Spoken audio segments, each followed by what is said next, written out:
चलिए जानते हैं देश दुनिया से रिलेटेड और काम की बहुत ही महत्वपूर्ण 40 बड़ी खबरों को। लेकिन दोस्तों वीडियो को आगे बढ़ने से पहले अगर आप लोगों ने हमारे चैनल को अब तक सब्सक्राइब नहीं किया तो सब्सक्राइब कर लीजिए।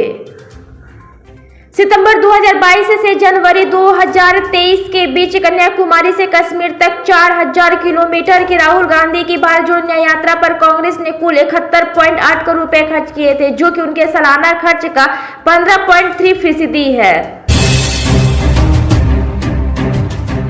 जिस बलूचिस्तान को पाकिस्तान ने अत्याचारों की प्रयोगशाला बना रखा था, अब वही बलूचिस्तान पाकिस्तान के हाथ से निकलने वाला है। पाकिस्तान के द्वारा अवैध कब्जे वाले इलाके का हिस्सा रही बलूचिस्तान आर्मी ने इस्लामाबाद के खिलाफ जंग का ऐलान कर दिया है।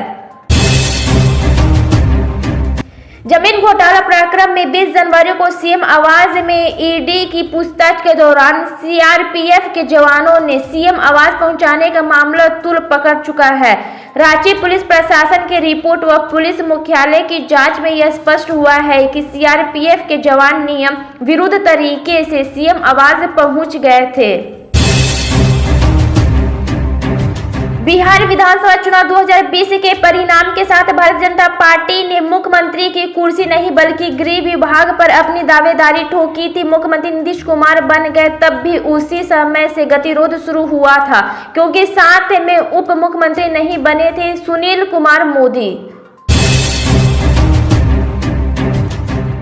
बिहार के मुख्यमंत्री नीतीश कुमार के राज्य में महागठबंधन जोड़ने और भाजपा के साथ गठबंधन करने के फैसले से उनके बार बार पलटने को लेकर आलोचना की है। नई लहर छिड़ गई है, लेकिन उन्हें इस कदम ने आगामी लोकसभा चुनावों में एनडीए की संभावनाओं को मजबूत किया है।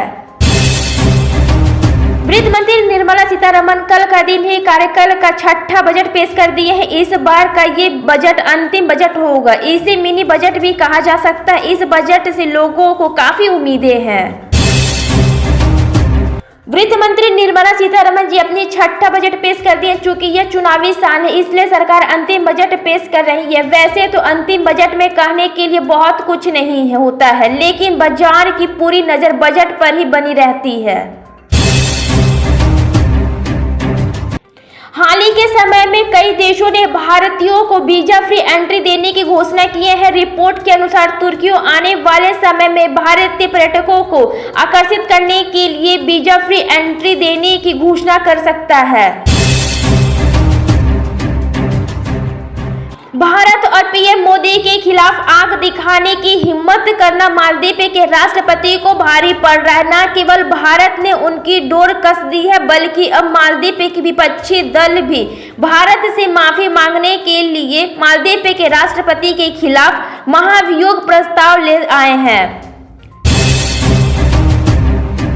इजराइल और हमास के बीच युद्ध जारी है। युद्ध के कारण अब तक दोनों पक्षों के करीब 25,000 लोगों की मौत हो गई है। इसी बीच गाजा के स्वास्थ्य मंत्रालय ने बताया है कि पिछले 24 घंटे में इजराइल ने गाजा में भयंकर गोलीबारी की।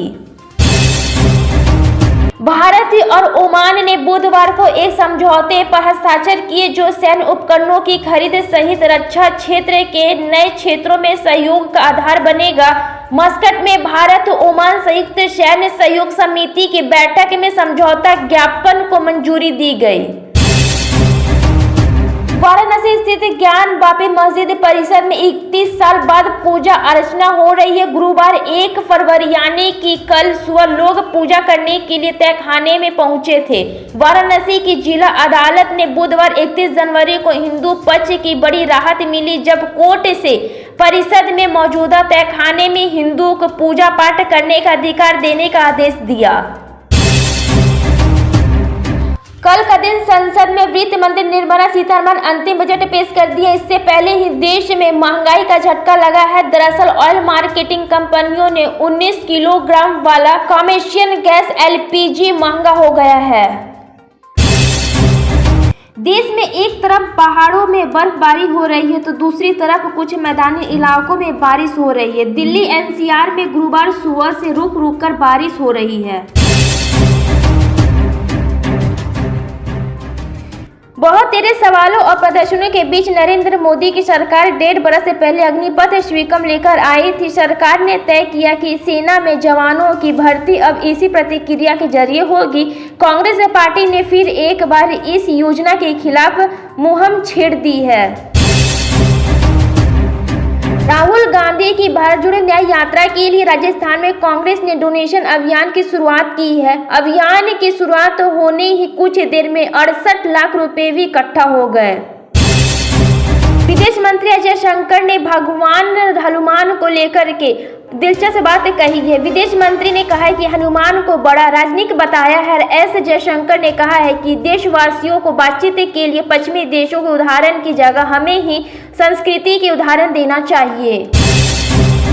ज्ञान वापी परिषद का मुद्दा गवाया हुआ है। इसी बीच वाराणसी के जिला अदालत से व्यास जी के तहखाने में हिंदू को पूजा करने का अधिकार देने का आदेश जारी कर दिया है। बुधवार को जारी हुआ इस आदेश की गूंज विदेशी मीडिया में भी सुनाई दे रही है।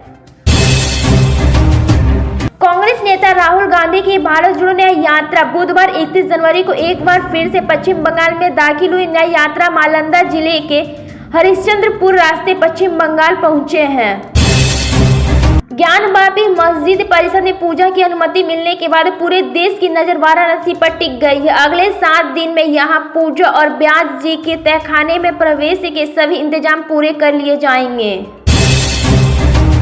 अयोध्या में निर्मित भव्य राम मंदिर के प्रमाण प्रतिष्ठा समारोह के लिए प्रधानमंत्री नरेंद्र मोदी की प्रशंसा में गुजरात विधानसभा के बजट सत्र के दौरान एक प्रस्ताव पारित किया जाएगा। 1 फरवरी को ही निर्मला सीतारमण देश के अंतिम बजट पेश कर दिए हैं। 2024 में पेश होने वाले चुनाव में मद्देनजर इस बजट से कई सेक्टर्स को बड़ी उम्मीदें हैं। वित्त वर्ष 2024-2025 के लिए अंतिम बजट पेश होने से एक दिन पहले बुधवार को संयुक्त किसान मोर्चे ने केंद्र सरकार को C2+50% फॉर्मूले के आधार पर फसलों का न्यूनतम समर्थन मूल्य देने का अपना वादा पूरा करने को कहा। उत्तर भारत के मैदानी इलाकों में बारिश तो पहाड़ों पर बर्फबारी का सिलसिला शुरू हो चुका है। समय के साथ साथ बर्फबारी अब अपने पैर पसार रही है। आज जम्मू कश्मीर के वैष्णो देवी मंदिर इलाकों में भी सीजन की पहली बारिश शुरू हो गई है। वहीं कश्मीर के ऊपरी इलाकों समेत उत्तराखंड की भी जगहों पर बर्फबारी देखने को मिली है। राष्ट्रपति द्रौपदी मुर्मू के अभिभाषण के साथ बुधवार 31 जनवरी को ही संसद के बजट सत्र की शुरुआत हो गई है। 1 फरवरी को ही वित्त मंत्री निर्मला सीतारमण बजट पेश कर दिए हैं। यह लगातार 6ठी बार होगा जो कि निर्मला सीतारमण संसद में बजट पेश कर दी है। बजट सत्र की शुरुआत होने से पहले ही संसद परिषद में प्रधानमंत्री नरेंद्र मोदी ने विपक्ष को निशाने पर लाते हुए कहा कि संसद जानबूझकर सदन में हुड़दंग और लोकतंत्र का चिरहरण करते हैं। लेबनान के गांवों और कस्बों पर बुधवार को इजरायली हवाई हमलों और गोलाबारी में एक नागरिक की मौत हो गई है और अन्य लोग घायल हो गए हैं। लेबनानी सैन्य और चिकित्सा सूत्रों ने यह जानकारी दिए हैं।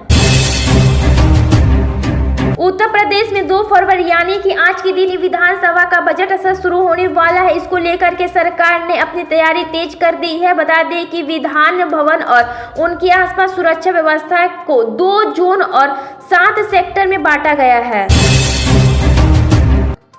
पश्चिम बंगाल की सत्ताधारी तृणमूल कांग्रेस लोकसभा चुनाव की तैयारी में जुट गई है। पार्टी सुप्रीमो और मुख्यमंत्री ममता बनर्जी खुद इनका नेतृत्व कर रही है। पार्टी ने राज्य की सभी 42 सीटों पर अकेले चुनाव लड़ने का फैसला किया है।